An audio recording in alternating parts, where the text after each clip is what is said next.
Hello दोस्तों, स्वागत है आपका स्पार्क कोचिंग सेंटर में। तो गाइस, आज हम पढ़ने वाले हैं हिंदी की क्लास 11th की हिंदी। और इसका बुक फर्स्ट है। बुक का नाम है अंतरा वन।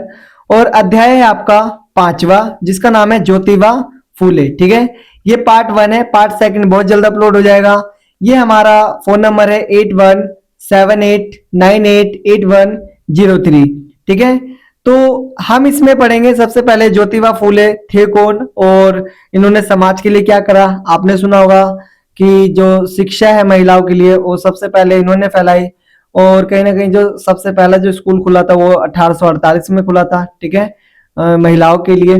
ठीक है, तो यहाँ पर सबसे पहले इन्होंने अपनी वाइफ को पढ़ाया, सावित्री बाई फूले को। तो सारी बातें यहाँ पर हम जानेंगे। तो आइए स्टार्ट करते हैं वीडियो को। उससे पहले अगर आपने अभी तक चैनल को सब्सक्राइब नहीं करा है तो चैनल को सब्सक्राइब कर बेल आइकन हिट कर दे, क्योंकि यहाँ पर और भी बेहतरीन चीजें आपको 12th क्लास में करवाई जाएंगी। और लाइक हम इंग्लिश तो पढ़ाते ही हैं, और भी बेहतरीन तरीके से आपको इंग्लिश टीच की जाएगी। तो आइए स्टार्ट करते हैं वीडियो को।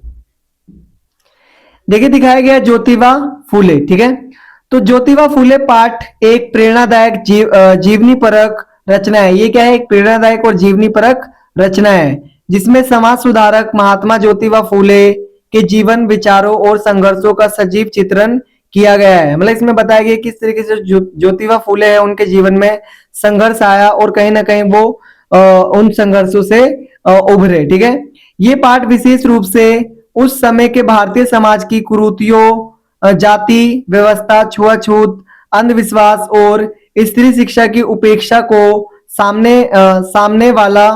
सामने लाता है। क्या करता है? सामने लाता है और बताता है कि फूले ने इन बुराइयों के विरुद्ध कैसे संघर्ष किया।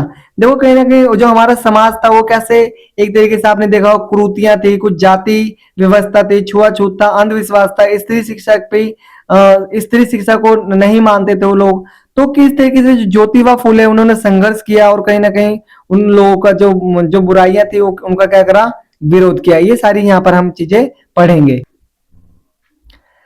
ज्योतिबा फूले का जन्म एक साधारण माली परिवार में हुआ था। जो ज्योतिबा फूले हैं उनका एक जो जन्म हुआ था वो साधारण माली परिवार में हुआ था। समाज की निम्न जाति में जन्म लेने के कारण उन्हें बचपन से ही भेदभाव और अपमान का सामना करना पड़ा। अब देखो, वो उन्होंने जन्म ही एक निम्न जाति परिवार में लिया था, तो क्या हुआ था? उनको शुरू से ही क्या भेदभाव का जो एक ब्यौरा है वो देखने को मिला था। ठीक है, आगे देखो।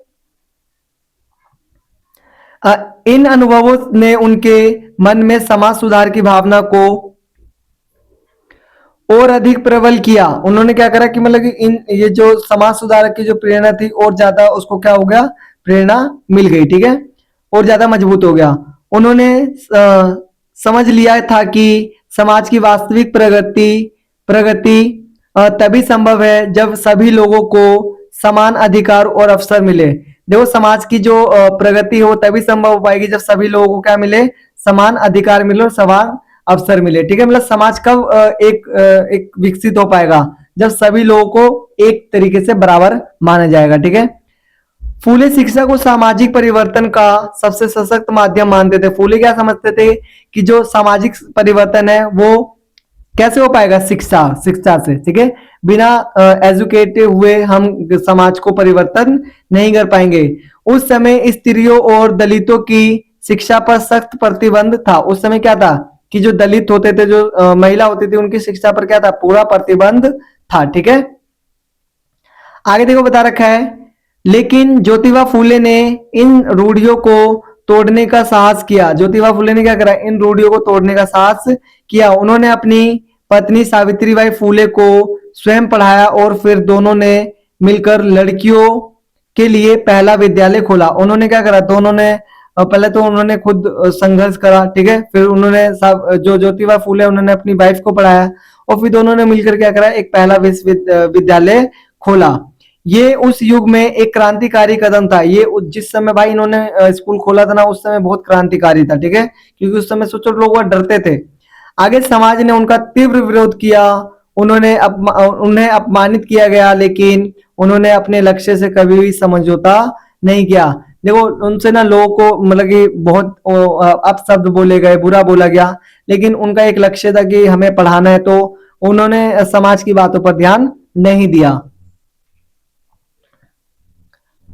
आगे देखो दिखा रखा है, ज्योतिबा फूले ने जाति व्यवस्था और ब्राह्मणवादी सोच का खुलकर विरोध किया। जब ज्योतिबा फूले ने क्या बोला कि जो ये ब्राह्मणवादी समाज है ना, इसका क्या करा, खुल के विरोध करा। वे मानते थे कि जन्म के आधार पर ऊंच नीच का भेदभाव मानवता के विरुद्ध है।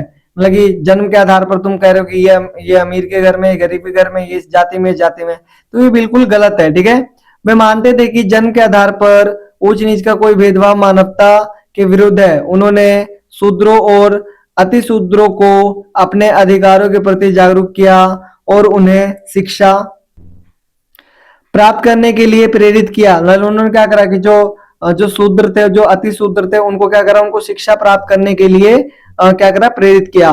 फूले ने सत्य शोधक समाज की स्थापना की। फूले ने क्या करा, सत्य शोधक समाज की क्या की स्थापना की, जिसका उद्देश्य समाज में सत्य, समानता और न्याय की स्थापना करना था। जिसका उद्देश्य क्या था कि समाज में सत्य, समानता और न्याय की स्थापना करना था। ठीक है, समझ में आया यहाँ तक? चलिए आगे। आगे बता रखा है, ये पाठ ये भी बताता है कि फूले केवल विचारक ही नहीं बल्कि कर्मशील समाज सुधारक थे। मतलब जो फूले थे वो सिर्फ विचारक ही नहीं थे, वो एक तरीके से कर्मशील समाज सुधारक भी थे। उन्होंने विधवाओं की दशा सुधारने, बाल विवाह का विरोध करने और अंधविश्वासों को दूर करने के लिए भी कार्य किया। उन्होंने क्या करा, मतलब बहुत सारे ऐसे समाज सुधारक कार्य करे जिनका उस समय जिनका उन समय सुधार करना बहुत ज्यादा जरूरी था। ठीक है, जैसे बाल विवाह हो गया, ठीक है, विधवाओं की दशा सुधारने की होगी, तो ये सारी चीजें उस समय बहुत ज्यादा आवश्यक थी। उनकी लेखनी में समाज की पीड़ा और विद्रोह दोनों झलकते हैं। वे चाहते हैं कि समाज तर्क और मानवता के आधार पर आगे बढ़े, न कि परंपराओं और अंधविश्वासों के सहारे। मतलब समाज किस पे बढ़े कि भाई तर्क करो, मानवता दिखाओ, ठीक है, तब आगे बढ़ो। ये थोड़ी कि तुम परंपराओं के आधार पर लोगों को क्या करोगे, पीछे कर दोगे। आगे अंत में ये पाठ हमें ये संदेश देता है कि सामाजिक बदलाव के लिए साहस, शिक्षा और दृढ़ संकल्प आवश्यक होता है। मतलब देखो, अगर तुम्हें सामाजिक बदलाव करना है ना, तो उसमें आपका साहस बहुत मैटर करेगा, शिक्षा बहुत मैटर करेगी और दृढ़ संकल्प होना बहुत ज्यादा आवश्यक है।